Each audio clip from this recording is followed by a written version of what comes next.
in Dayton, getting set now for BYU in the white uniforms against Iona. A couple of at-large teams and 14 seeds.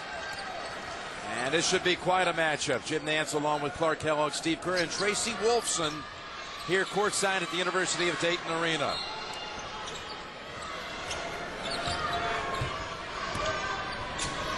I want to apologize for some of the audio issues we recently experienced.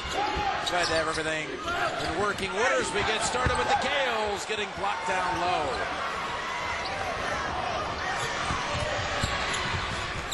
BYU 25-8 on the year. Hartsock with the turnaround, no, and the rebound pulled down by DeZouvre of the Iona Gales, who were 25-7 this year. Inside, DeZouvre is fouled on the shot, and that's going to be on Hartsock.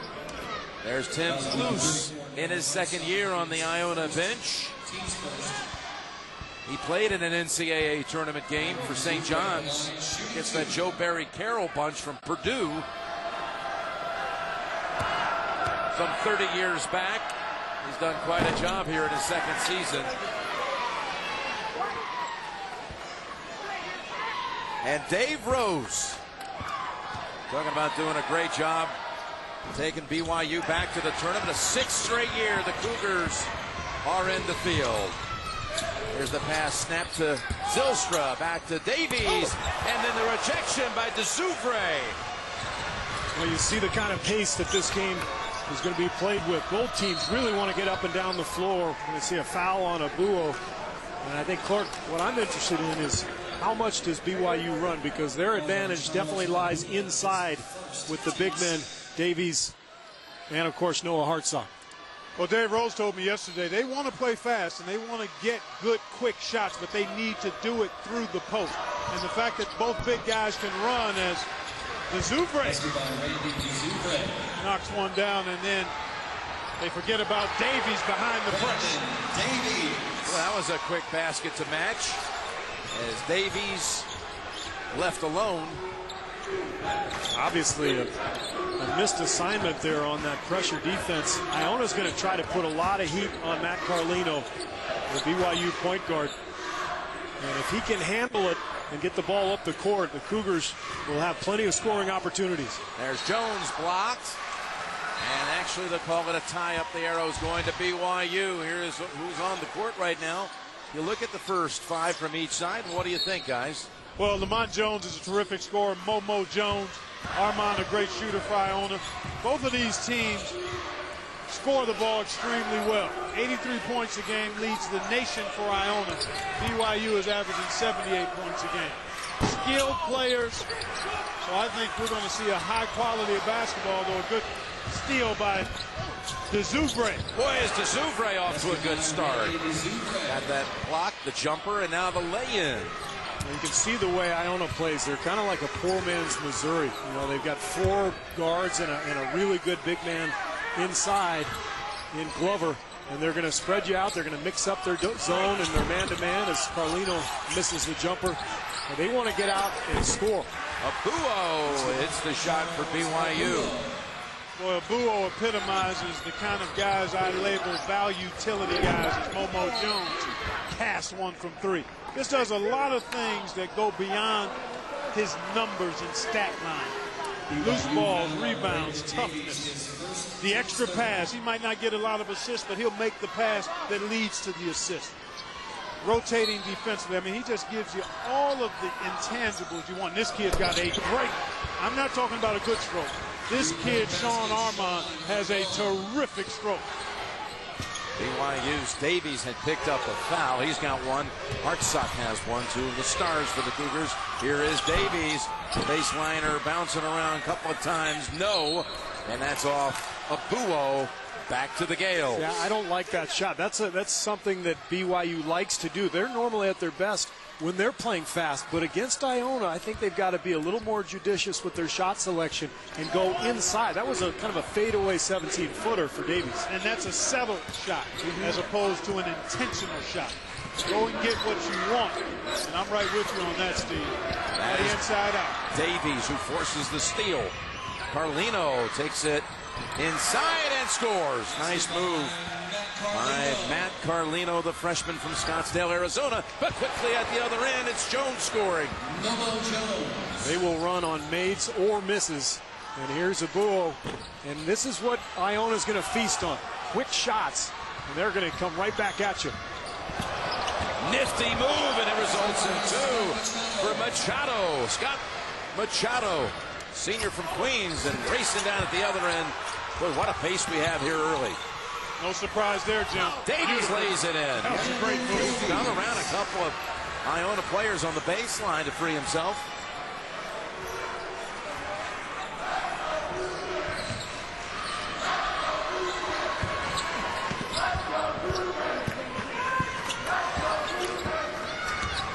Soufre, nothing there, so he gives it up. And there's the jumper, and it drops. And Jones again. Momo Jones, who's played against BYU before, but that was when he was at Arizona. Yeah, played there his first 2 years, transferred to Iona, basically to be near his ailing grandmother, so he was granted eligibility right away, did not have to sit out. Meanwhile, Carlino knocks down the long jumper. Yeah, it was a two. He had a foot on the line. To Soufre again. They beat BYU down the floor. And Iona leads at 15-10. Steve, so far I like what I've seen from Carlino. He's handling the press pretty well. He's moving the ball, getting into decent shot opportunities. Good cut by Hartsock. And we get our first break. Take a pause, fellas. This has been rapid fire basketball.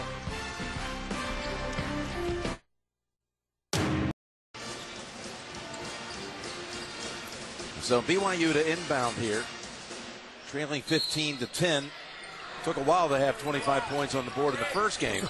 Yeah, like 2 hours or so. Yeah, how about 10 minutes? Actually, about 12 and a half minutes, Jim. Got a turnover committed by the Cougars. And Armand, that's that stroke you talked about, Clark. I'm telling you, you give this guy any kind of space and time, he is splashing that thing from anywhere inside the building. BYU turns it over again. Just look at the form on the jumper. Textbook. Armand delivers it. Had 10 threes in a game earlier this year at Madison Square Garden. Set a record. This is a nice record to have, by the way. Yeah. It's the all-time Garden record. Yeah, not just college. Not just college. Not just, nobody in the NBA has ever done that, obviously. Sean Armand with 10 threes in a game at the Garden. Building record. When you play with a guy like Machado and you have the stroke that he has. Hey. Whoa, he's done it again. That's a two now. They had a foot on the line. Doubled up BYU here in the early stages at 20-10. BYU, a Sweet 16 team a year ago. And now they've turned it over a third straight trip. Armand doubled up, and that forces the turnover. BYU trying to end a 7-0 stretch here by the Gales. Zylstra. Don't get sucked into that if you're BYU. Open shots in this game are not enough. They've got to be good open shots that make Iona guard. Yeah, that's exactly right, Steve. You're all over it. Glover dunks it home. Iona's hit its last 8. Dave Rose called that timeout, trying to settle his team down. Gotten a little sloppy, turning it over, and the Gales lead it by 12. Jim, the dilemma for Dave Rose is that his team really likes to play up-tempo. And so I think they feel like if they slow it down, they're not playing their game. Yeah, they're not themselves. Right. But the problem is they're taking such quick shots. They've got to do this, get the ball inside, move it, go side to side with it. Winder into the game, has it stripped away. That's 5 turnovers. Armand comes in and drives it in for 2. I tell you what, the Gales, they're like a gale of wind when they get a turnover. You're talking gale force? Yes, is that what you that's mean? that's exactly what I mean. And they've scored 11 unanswered. Got an Iona foul down at this end of the floor. It's on James. That time you saw Glover take the ball off the rim and take a couple dribbles. That's something he's added to his game this year. They've got several guys who can lead the break. Winder missing on the two-point shot. Nice box out by Armand on Brandon Davies there. Jermel Jenkins into the game for Iona. Inside to James. And in an awkward position and unable to convert.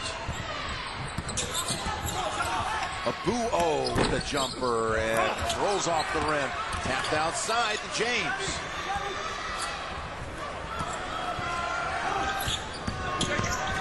Whips it back to Glover. Put back by James. Boy, this team is fun to watch. They really are, Steve. They're skilled, they're unselfish, and they're excellent in the open court. Davies tries to dump it off to Hartsock, and that's another BYU turnover. Watch every 2012 March Madness game live on your computer, iPad, iPhone, or select Android phones with NCAA March Madness Live. Visit ncaa.com/March Madness for more information. So BYU brings in another sub. Nate Austin comes into the game looking for the right combination as the Cougars trail the Gales by 16. It's just 7.5 into the game.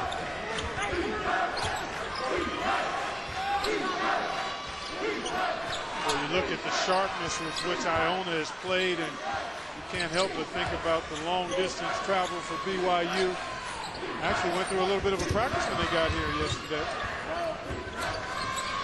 Boy, they really find people. Soubre back out to Jones. One on the shot clock. Oh, what a hit. Momo Jones beats the shot clock and then gets the ball into his hands at the other end. That was a two-point shot he made. Now driving in. Blocked by Austin. Carlino short with a shot. Underneath Zylstra, pinned under the cylinder. Has to come out with it. Jim, Steve, I think BYU has to find a way to get something at the rim. No question. These quick perimeter shots are just fueling the Iona Gales. They celebrated, and now they are here, and they say it's about proving they belong. Kind of like another team we know from last year's First Four, and Klus made sure to bring up VCU, saying anything is possible, guys. Very good parallel there, Tracy. VCU came out of Dayton, and they went on, of course, all the way to the Final Four, to the national semifinals before they ran out of Butler. Hey, you know, there's nothing wrong with having that edge, that hunger, that desire to want to prove, but you better bring some game with you, too. And both of these teams, we talk about VCU last year, and this team right here, they've got the ingredients to get it done. I mean, they've got skill and talent, togetherness, unselfishness. And it'll be interesting to see again this year if we see a pattern of rhythm and timing and momentum which VCU had by playing this extra game. That is Hartsock scoring inside. That ends a stretch of 15-0 run by Iona. And don't forget, BYU hasn't played in 10 days because the WCC conference tournament was the weekend before most tournaments. That's right. Jones has the shot contested. Loose ball picked up by Winder. Steve, I think that's a great point. You know, Roy Williams has always said, and I think he got it from Gene Smith, that you build momentum in the tournament. But when you have extended layoffs that disrupt the normal routine of practice and game, it takes a little time to get reacclimated to that.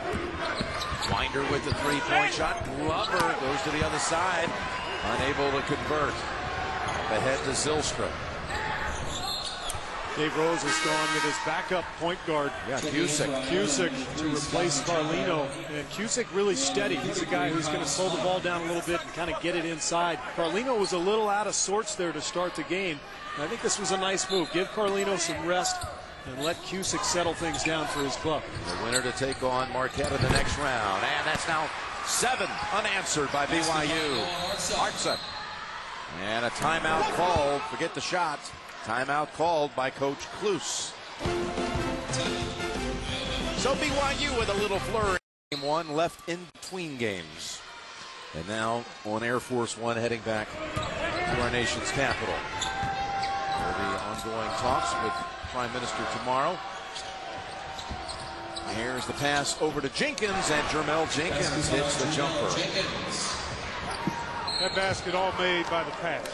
That was clearly a basket that resulted because of a good on-time pass right when the shooter was ready to catch and stroke. And we saw the other adjustment that Dave Rose has made, which is going to this zone the last few possessions. So he's doing a good job of trying to regain control, or at least gain some kind of control in this game in terms of tempo. Usac, backup point. Ball tapped around, and Austin has it. And tried to bang it out of bounds off the leg of an Iona player. But the Gales were able to get the recovery. Jenkins, pull-up jumper, no. Tapped into the hands of Austin, who's been lively in his minutes off the bench. He sure has been. He and Kusic both have done a nice job, and there's Austin. And now he hits the three. So BYU has cut it to 10, to being down by as many as 18. Well, you know what both of these teams have, don't you, Jim? Spurtability. Right on cue. That's the first of the tournament. Smythe with the jumper, and BYU and its backups, many of them out there on the floor right now, trying to turn this around. Here's the same point on the floor, not this time for Austin, and Glover with the rebound. Glover, 2 straight years, first team all conference.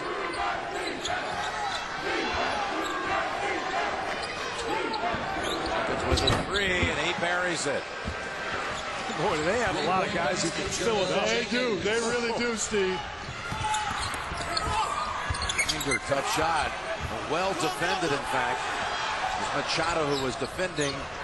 Iona saves it over by the bench. Oh, look at that pass. Scoots it up ahead, and a foul.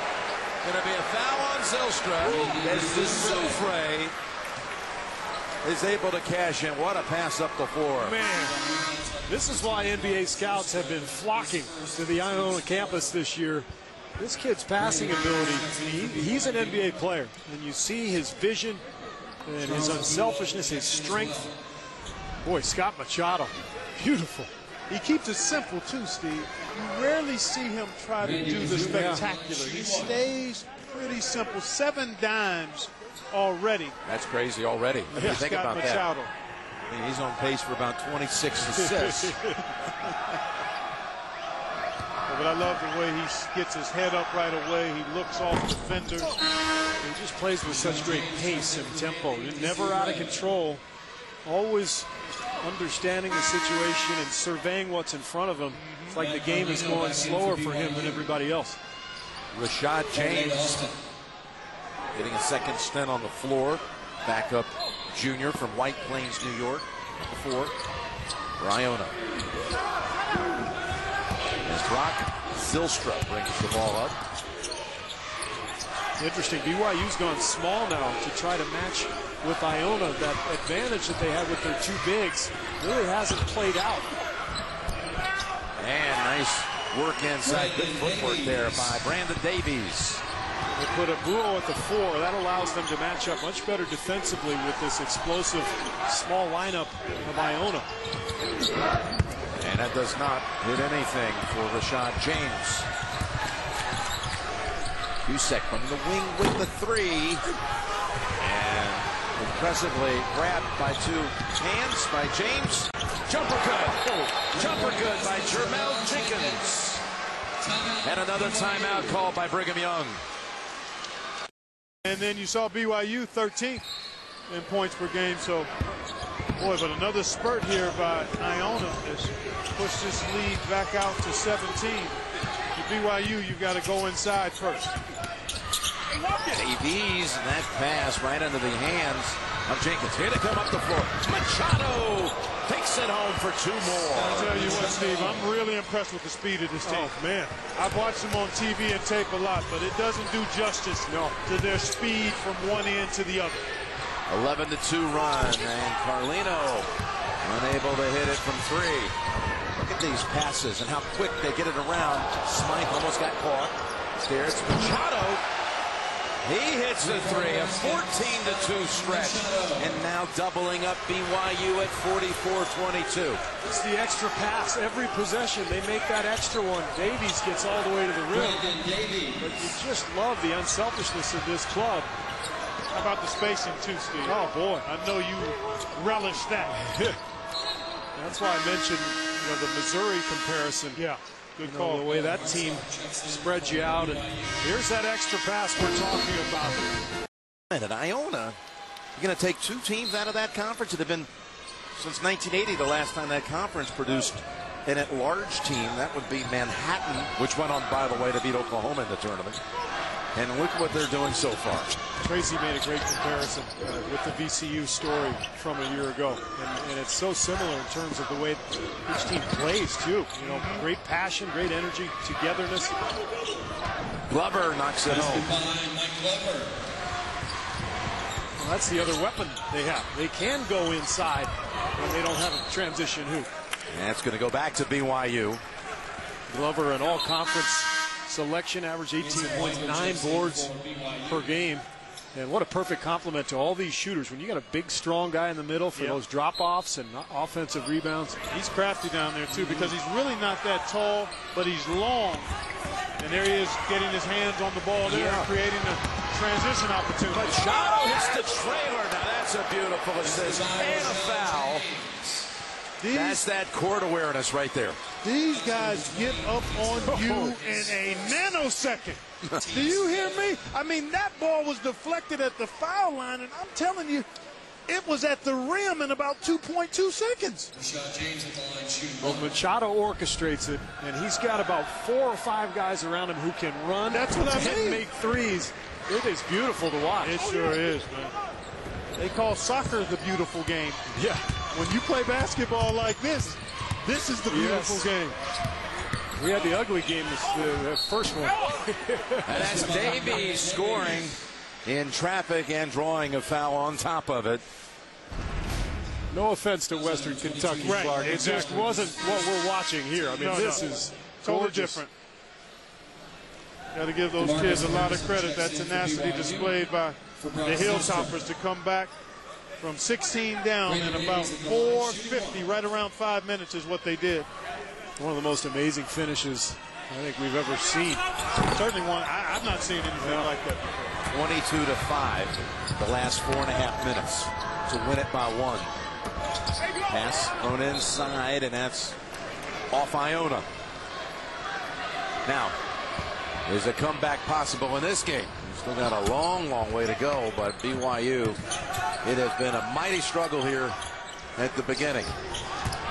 Well, you know, Jim, when Iona lost in their conference tournament to Fairfield, they lost their momentum after a pretty strong first half, and the game slowed down, and all of a sudden Fairfield got anything they wanted at the hoop. And it's possible for BYU to get to that point, but they've got to adapt to the speed. They've got to take care of the ball, and they've got to start getting it swung side to side and really force Iona to guard. They're just shooting too quickly. They've been doing it all game. Winder with one more.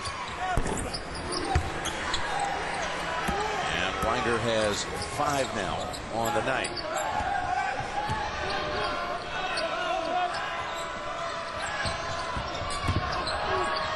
Machado wraparound pass, and he's got another assist. It almost didn't go down for Glover. That's now 9 assists. Harrison in the game, hits the floater. Nice move. DeMarcus Harrison coming in, freshman from Greenwood, South Carolina. And tipped by Winder.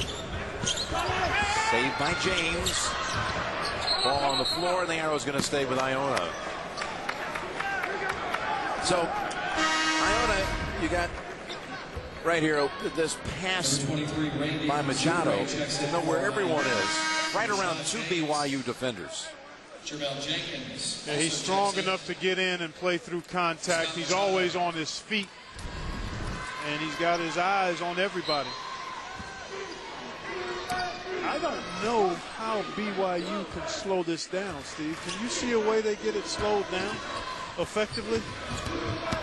Well, because they're at a disadvantage speed-wise. Yeah, they tried zone. Yeah. They tried some zone, and they may have to go back to that, but Iona shoots the ball so well. Right. It's at this end, though, where I think they can have some success. Hartsock. You know, the other thing that might help is not only if they score, but if they can get to the foul line. Right. That's one way to try to slow down a high-octane team. Glover again. And And to be fair to BYU, I mean, Iona looks like the Miami Heat right now. I mean, this is an incredible performance. Armand may have. No, he seems like he's okay. I thought he maybe had tweaked an ankle or something. Carlino out, Cusick in for BYU. Smythe coming back on the floor for Armand, shaken up. Armando appears to be okay. Beautiful spacing there, Jim, on that drive and draw and dropping off the dime from Armand to Glover. But the spacing, outstanding. Davies, and there to take it away is Jones. Smythe to the corner with the three. No. Jenkins off the mark that time. Winder. And that's going to be a call against Iona. It's going to be called on Glover. And it's back-to-back trips down that floor where the Gales have had players knocked down. A little scary moment, but they're both okay, both Armand and Glover. Knee bump. Right knee of Winder to the left knee of Glover there. You'll see it from this angle, perhaps. Right knee of Winder, right there. Actually, it was the left knee. Left knee to left knee. But anytime you go knee to knee, you're in pain. Winder at the line. They'll have another one. Iona's going to bring out Taj Ridley. We thought he might start the game, the junior from Bronx, New York. He has been starting, not nearly the offensive weapon that DeZouvre is in terms of his perimeter shot. And I think the reason for the switch was just to try to put as much pressure offensively on BYU right from the beginning. And it obviously worked. Now it fails to fall, but they get an open shot every time, don't they? Facing the floor. Davies out of control. Out of control, yeah.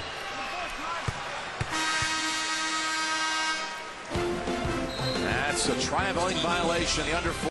Selection Sunday to have a nice number next to your name, but the first thing you're thinking about is what is my matchup? Where are the danger spots? Where are the trouble spots? How do we get through our bracket?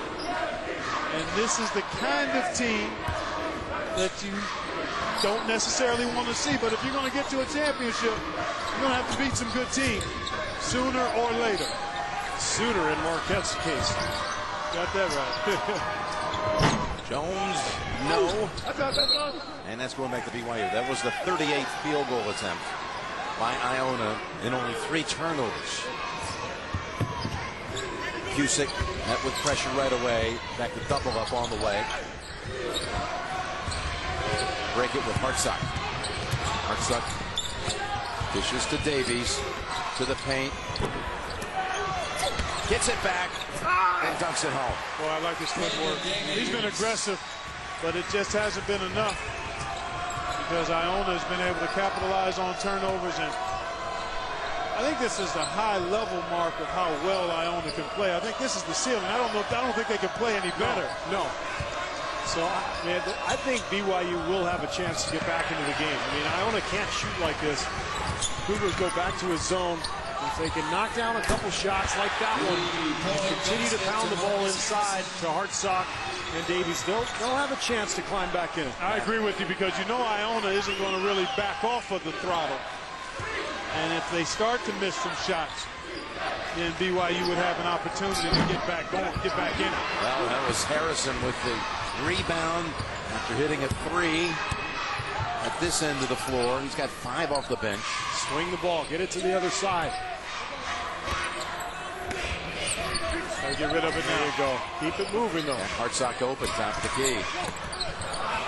Fortunate to get it over to Winder without a turnover. Got to keep the dribbling to a minimum against a team that's quicker. Oh, should have passed that. Yep. Harrison passed it on the catch. And that was Machado who drew it. Machado anticipated that pass and got in the passing lane, and Harrison just couldn't make the play. I think Harrison was already into that rhythm bounce, we call it. Yeah. You know how sometimes guys want to get their balance by bouncing the ball. Machado was right there to disrupt all of that.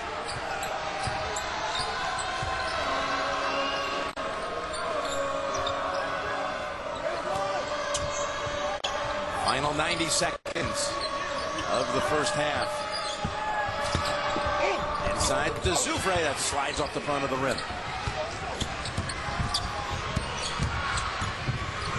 Cusick gets it back, gets it under control to Winder, and that's another three by the Cougars. From 25 at one time, it's now 15. Well, they're finally starting to take care of the ball. You know, they're getting clean passes from one side to the other, and all of a sudden things are freeing up a little bit for the Cougars. Inside, off the rim for Ridley, and that's going back to BYU. Coming up, AT&T at the half. The guys in Atlanta will recap game one here in Dayton, plus a Naismith watch presented by AT&T. It's all coming up on AT&T at the half. Reach in call against Zoufre. And it'll be a 1-and-1. That's number 23, Randy Zoufre. Coach Dave Rose and his team trying to work it down to a margin they can deal with in this second half. Well, they're almost there. Yeah, I agree with you that. In a game played at this pace, you know, a 12, 13-point deficit can be overcome in a matter of minutes. Missing the 1-and-1. Well, you need to cash those in. Now you got to come up with the stop here. You'll most likely have another opportunity if you're BYU offensively. So a stop and a chance to score, and you've got an awful lot to feel good about in these last 3 minutes. It's been a 9-0 run by the Cougars. Make sure you don't let him shoot it. Armand. And Hartsock Make sure you get the last one now. gains control of it. BYU now with 20 seconds. Cusick on the wing, that's short. Could have had the last shot of the half. Exactly. Instead, Iona can cash in, and he's on the line. That's Ridley on the in line, and BYU has plenty of time here to get off a good shot. 6.6. Futility both ways there. Poor shot clock management, because after BYU didn't take the last shot, Iona should have. For sure. Machado thought he had a layup for his teammate, but Ridley just couldn't come up with it. Tough pass to handle. That's Machado's first turnover.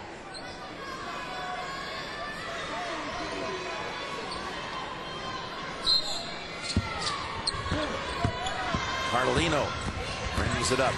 Now with two. Pull up three. And it hits the end line.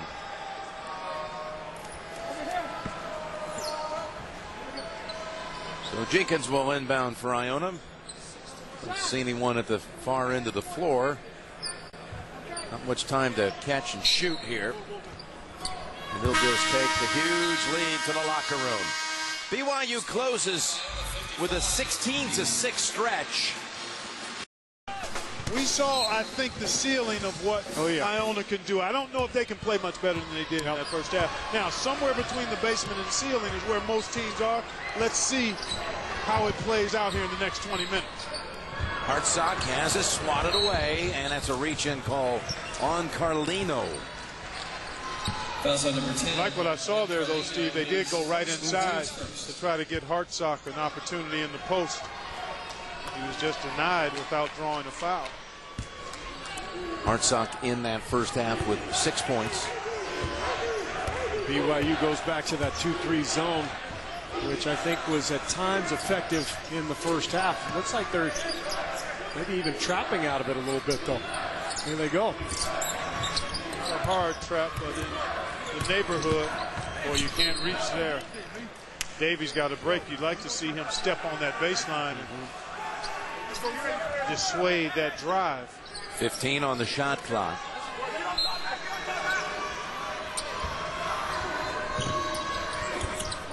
And stolen away by Carlino, who's got a man up ahead.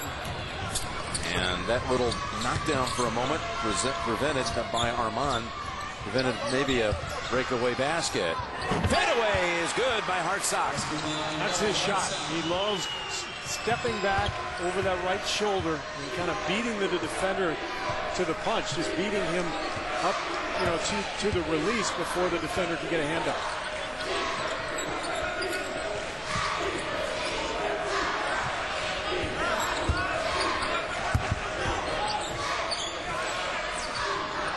to slowing down things for the explosive Gales. Hitting the shot is Machado. Carlino lost the handle going up. Right back Machado. And a foul as he takes a spill to the floor. Had that one last little dipsy-do fake with the head like he was going to give it up. Noah Hartsock is second, team second. He just looked over to his right. That was enough to fool the BYU defender and Machado at the line. A couple of big hoops. I mean, you could just feel that BYU, they cut it to 13. The game was slowing down a little bit, but all it takes is one or two possessions. Iona gets right back into their groove. Well, you heard Dave Rose talk about we've got to take care of the ball, and what leads to that three-point play? The turnover. Winder off the mark with that, and it's Glover with the rebound. You didn't like that one. I didn't like that one. Yeah, I saw you throw your hands up in exasperation there. Here's Harrison taking off Machado, coming back to defend. Oh, and it is able with all that spin to find his way home. Harrison's looked good coming into this game, the freshman. Got 7 points. Nice job off the bench, Dave Rose. And you need that when things are coming fast and furious and you're down big right away. You need those second unit players to come in and make an impact.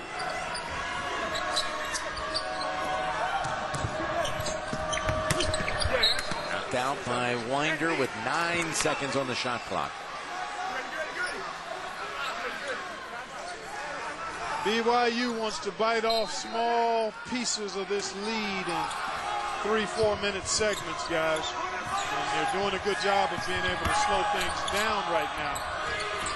Armand doubled up, has to force it up to beat the shot clock. Almost tipped in by Glover, or was it Hartsock? The two were battling for it. BYU comes out with it. Carlino puts it up wildly, didn't know where to go with it.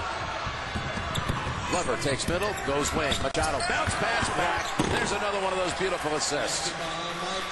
That's what Carlino has had happen to him here, is he's gotten in a rush in the game. He's turned it over, but he's also taken some quick shots. There you go. And sometimes that's as good as a turnover. Yep.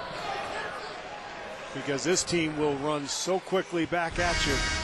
Bad shots always lead to bad transition defense. And then when you've got a point guard like this, I mean, he'll pick you apart. That is a room service dime if I ever saw one.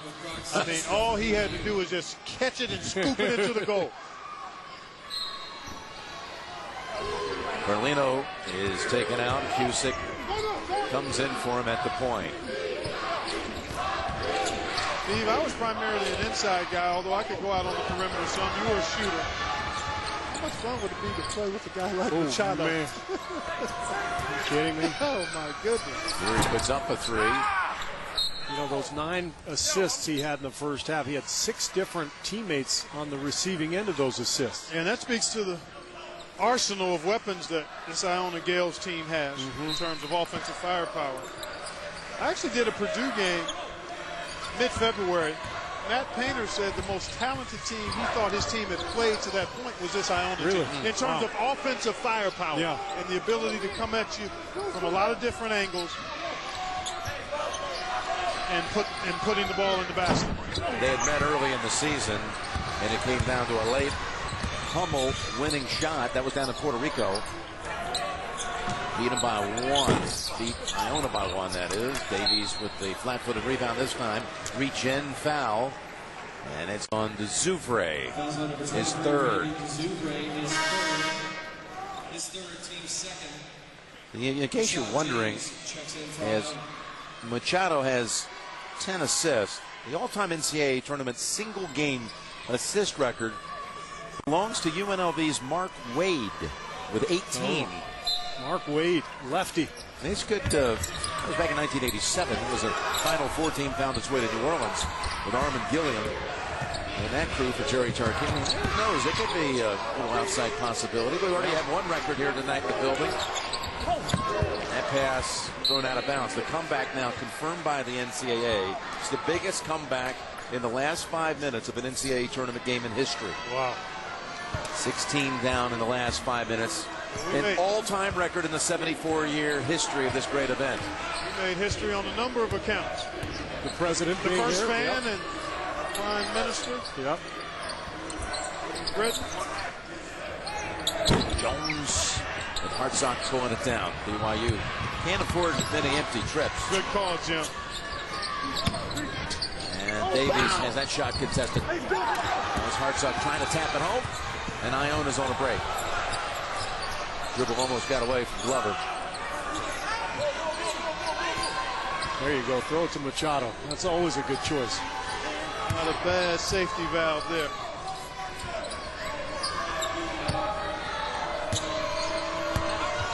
But Jim, you're so right on it when you talk about not being able to afford many empty trips if you're trying to come back against a high-powered team when you're trailing big. You got to get baskets or get to the foul line.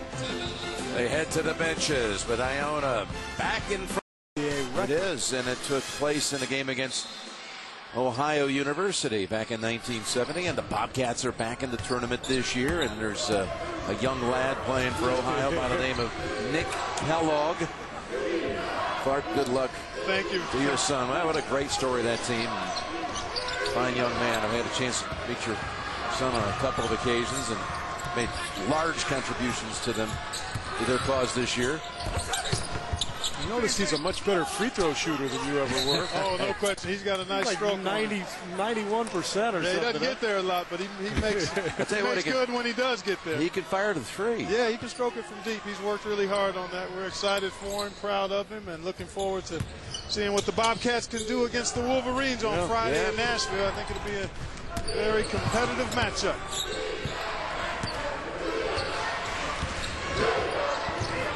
Davies, big step to the hole, and he's rewarded. Brandon Davies. He's really come on since January. Iona no longer trapping up and down the floor. They're kind of sitting back in his zone. They may be tired from all that energy they expended in the first half, both defending and scoring.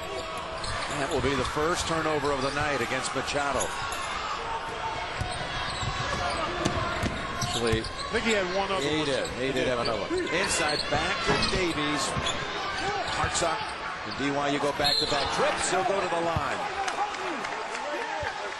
Well, this is what happens to Iona when the game slows down. They're so small that if you can pound them, then you can hit the offensive glass. And all of a sudden, you kind of gain control of the tempo. But it's up to Hartsock and Davies to continue to score down there and continue to pass out of double teams, keep the ball moving. That is 3 fouls now on Glover. Hartsock. Get exclusive in-game video highlights up to the minute scores and stats of all NCAA March Madness games at ncaa.com. Well, twice this season, Iona has surrendered 18-point leads. Lost games, they led by 18. Once against Manhattan, another time against Siena. And at one time in this one, Iona led 49-24. 25-point lead at one time in that first half. Now at 14. Feed in the corner, Smythe. And that fast-closing defender forced that shot short. Harrison. Big three here, and he's fouled. He'll go to the line for 3 attempts. Boy, this tide is really starting to turn, in part because what you said, Steve.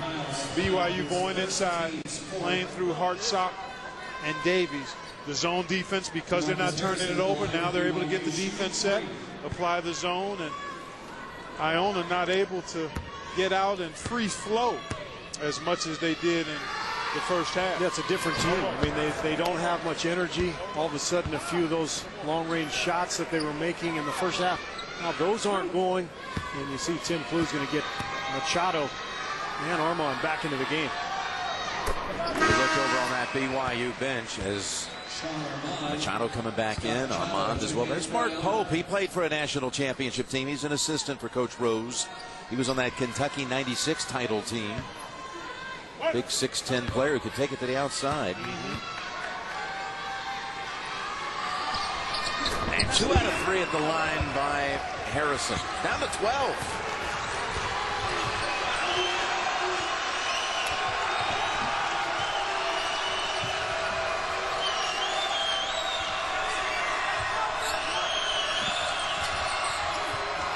Machado. Pull down Hartsock. Nothing easy this half for Iona. Everything's been a jumper. They're not forcing the turnovers. They're not pressing. They may want to go back to that press. The pressure that got to BYU in the first half. And Davies cuts it down to 10.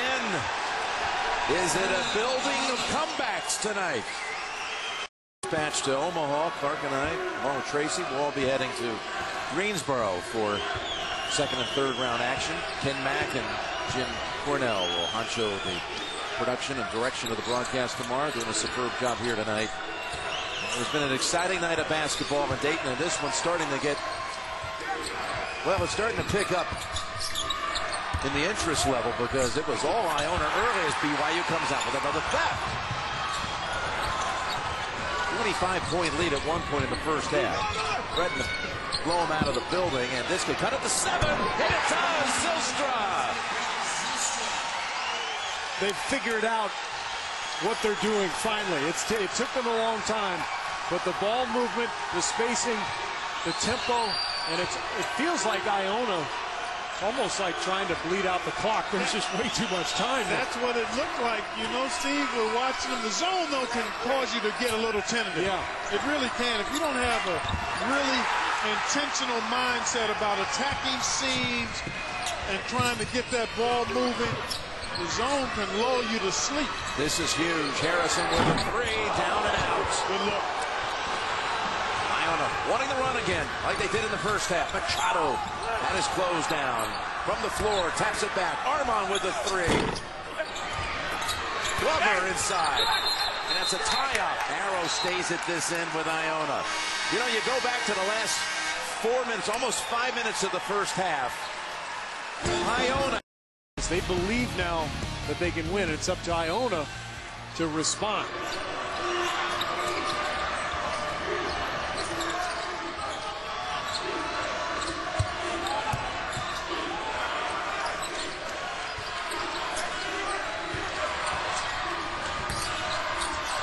Oh, it's blocked by Hartsock and picked up by Davies. They are anchored down in their low in the post now. That defense for BYU not yielding anything. Turnaround. Hartsock, yes! Down to 5. That shot is money. Whole lot of time to go. That is his ATM. Yeah. Cash money shot. And he can turn and go right over the top. He's usually a little taller than most defenders. He does a nice job getting the space that he needs for that shot. Reminds me a little bit of Luke Herringody from Notre Dame a couple years ago with those little kind of in-between fadeaway shots that he had. Stolen by Davies. BYU on a 13-0 run. Pass is thrown away over the head of Hartsock. Only the 4th turnover this half for BYU after 13 in the first half. Well, they've really found a lineup that has worked for them. Cusick has come in, done a nice job of controlling the ball. And who knew that DeMarcus Harrison would see important minutes here tonight. Hardly played in the WCC conference tournament. Yeah, that conference, which has put St. Mary's and Gonzaga also into the tournament field. It's a strong one. BYU gets the ball back. Iona just stifled there on offense. They've gone over 7 minutes without even scoring.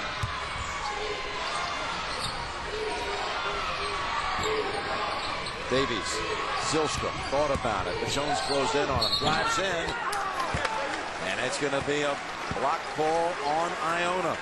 You see the pass Davies made out of the post. I mean, he didn't make that pass at all in the first half. He was trying to score. That's why he had 5 turnovers.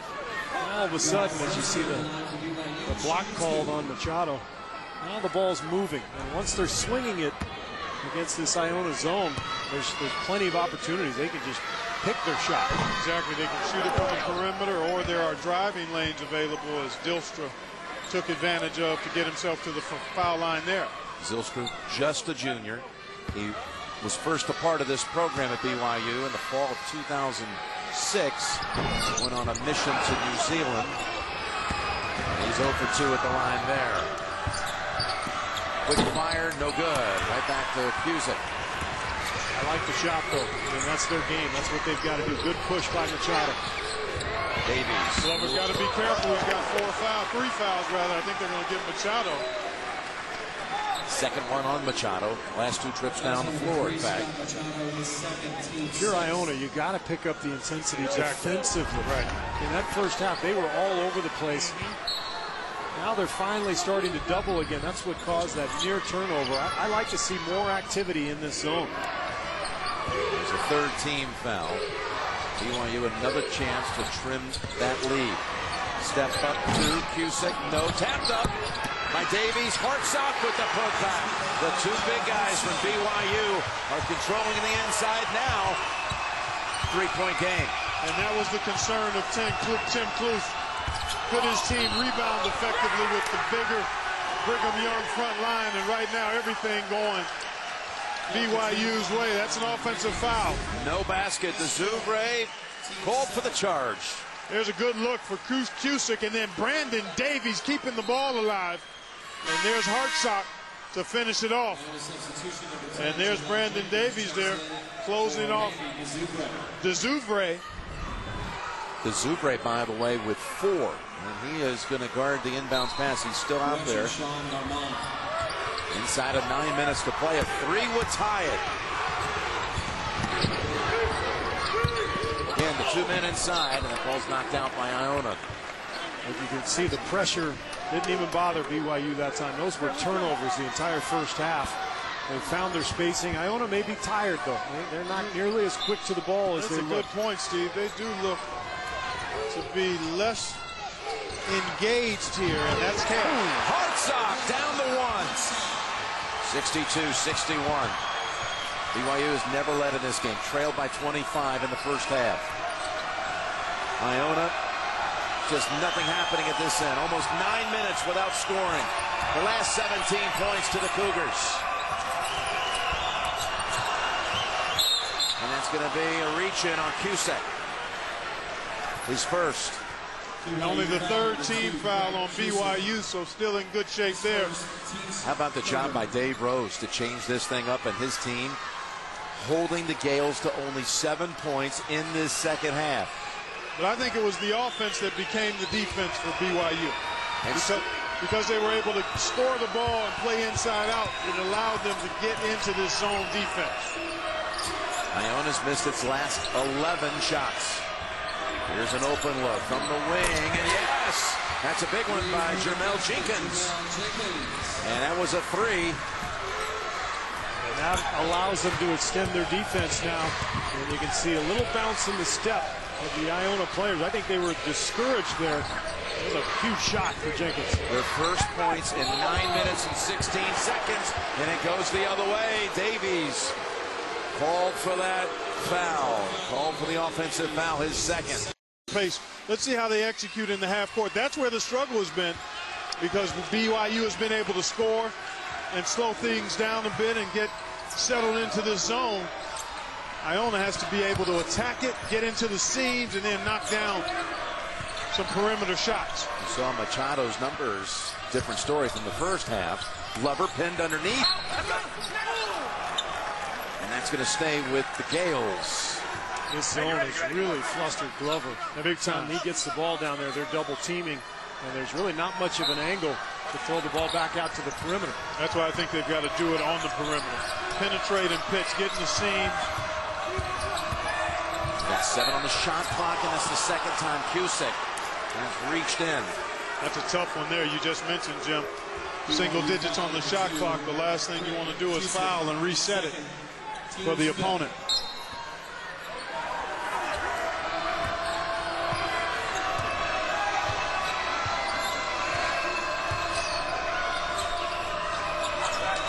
Minutes to play here in Dayton. Jenkins has it stripped away. Cusick fires it up ahead to the corner. Harrison with a 3. BYU again back within 1. about this young man's game tonight. Stepped up big time to Marcus Harrison. I'll tell you what, Iona has been far too passive and careless with the ball this half. In the paint, Jenkins. He's the one player who's producing at that end of the floor this half for the Gales. You got to get into the seams against the zone. You can't be content to throw it around east to west. You've got to get in the teeth of it. Well defended that time by Iona. And had a back foot out of bounds. Yeah, ran out of real estate there. It can happen sometimes when you're running that lane wide.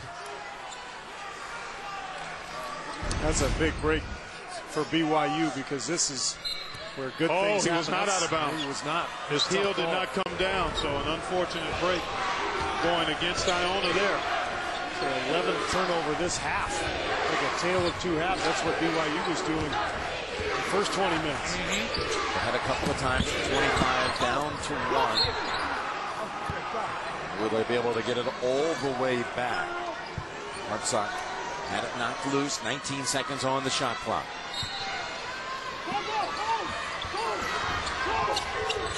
Harrison comes off the screen. Into the paint, the floater. And that is going to be an offensive foul. His second. Player control foul to Marcus Harrison, his second, team sixth.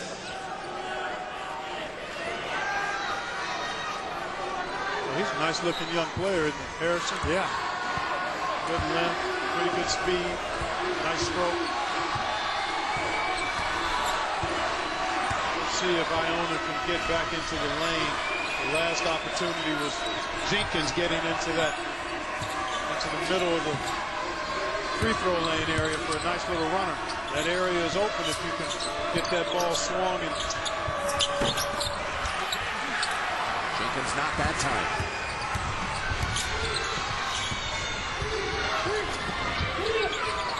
This to tie it. Harrison. Buo tried to tap that, keep it alive for BYU, but it's back to the Gales. Machado got it in. And he's fouled. The basket counts. I've been beating this drum about getting that ball in the paint. Somehow you've got to get into the middle, either with the pass or dribble. Good strong drive here. Excellent ball handling in tight quarters. And Machado. Nice little crossover there. And then the balance and the finish. Well done. And Machado, who led the nation in assists this year. At the start of his high school days, he actually played for Coach Kloos. Coach Kloos was a legendary coach out of Long Island. 14 years at St. Mary's. We had the likes of Danny Green going through his program, later started at North Carolina, then went to Suffolk Community College for a year, C.W. Post for 4 years. He made the Division II Elite Eight. And you know, when Kloos went to Iona, Machado ended up playing for Danny Hurley. Yeah. Another legendary Hurley family name. Bad play for Kloos and Hurley in your high school career. BYU didn't have anybody back deep, but the missed shot by the Zufre. Zylstra, aware of his presence behind him. They have 4.5 minutes to go. The lead's at 6. Hartsock has it knocked out of bounds on the shot. Well, the effort by the BYU defender here, that's Kusick, who gets back and causes the Zoubre to change his shot, and he left it short. Well, you never give up on a play. If you can distract the shooter, sometimes it'll go your way.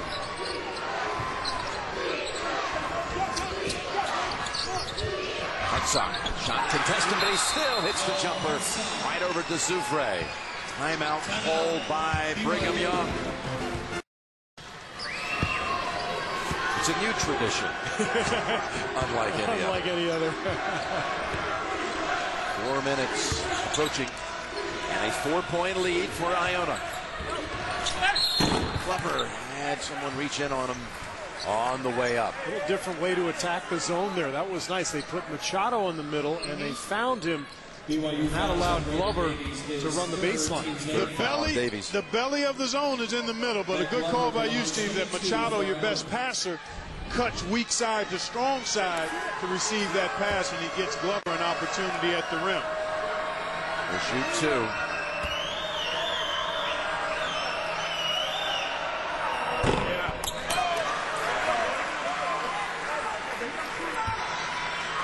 Mike Glover was in double figures in every game this year but one. He's got 12 tonight.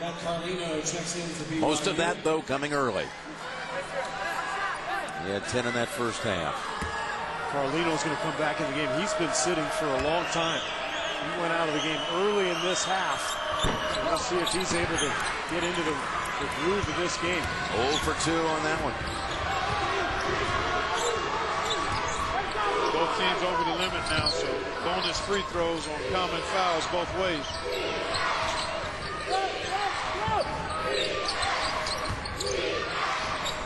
Mark turnaround shot, yes. Laker like turnaround, but not at the wire. Automatic. Yeah. It is. It's a beautiful touch. It sure is. Got 20 on the game, 14 in this half. BYU twice has trimmed it to 1. Ashland back up to 6. And now just a bucket apart with 3:20 to play. All tapped around, and Davies has someone bang into him. It's a foul call onto Zoufres. That's going to foul him out. Your work inside, Brandon Davies. And also Noah Hartsock. 14 of his 20 have come after the intermission. When he gets down on that block, he can go over both shoulders effectively, Steve, for that turnaround jump shot. Look at those numbers there. That's big time work. 36 and 17 boards, high percentage shooting, and Davies at the foul line with a chance to tie this game up. 1-1 for Davies at the line.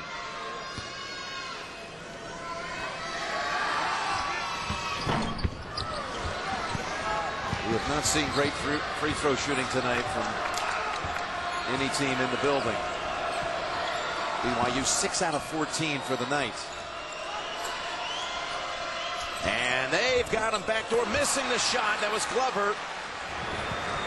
Boy, that's the second one. Second point-blank shot that Iona has missed here in the last few minutes. Zoufres had that lay-in and transition that couldn't get to go. Hartsock doubled up, back outside, 2:39 to go.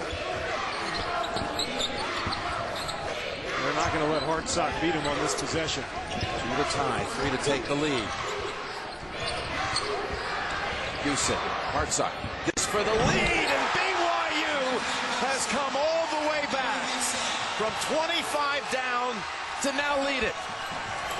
An amazing comeback. Guess I spoke too soon. Hartsock ends up with a wide open 3. They had been all over him in the early part of the possession, making sure he didn't have a good look. But BYU, my goodness. Talked about tonight, you'd never seen a comeback in the last 5 minutes like the one pulled off by Western Kentucky. How about one from 25 down at any point in the game? Got to be able to count. Wouldn't be able to count it on but one hand, Jim. And again, let's see how Iona attacks. Just down 1.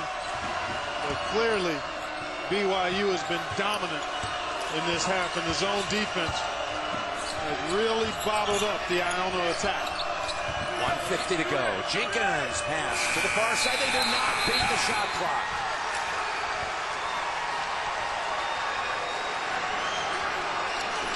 Now, minus a couple of possessions, Iona just has not been able to solve this zone. Right. BYU really spread out, getting out to shooters. But the penetration that you were looking for earlier, Clark, we just have not seen enough of it. Their guards not able to get into the teeth of that zone. See the difference in turnovers this half as well. Something Dave Rose talked about with Tracy Wolfson. 15 points for Iona this half and 12 turnovers for the Gales as well. 15 points after 55. Carlino should have taken the shot. He had an open look, and there's going to be a foul call on the ground, and it's on Glover. That's his fourth. It'll be a 1-and-1. Davies, who already missed the front end of a 1-and-1. Glover made a great play on Carlino because it looked like he was going to come over and try to block the shot. I thought Carlino was making the right play to drop it off to Davies. Yep. Glover kind of feinted at him, got back and got a hand on that ball. That's big because Davies, we just saw him miss a couple of free throws.